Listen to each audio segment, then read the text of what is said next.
Ito guys, dumating na po ang ating in-order kahapon sa grocery, sa monthly food allowance. No? So, ayan, pinag-deliver lang po kasi natin.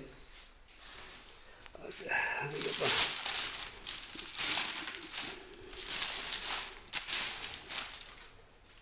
So, mahirap kasi guys na ang pagbubuhat. So, ito talaga ang customer.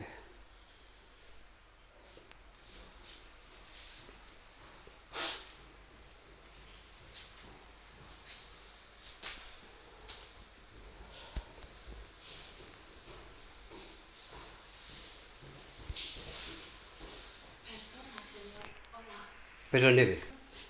Entrale mo ito, siguro. ¿No les había salido?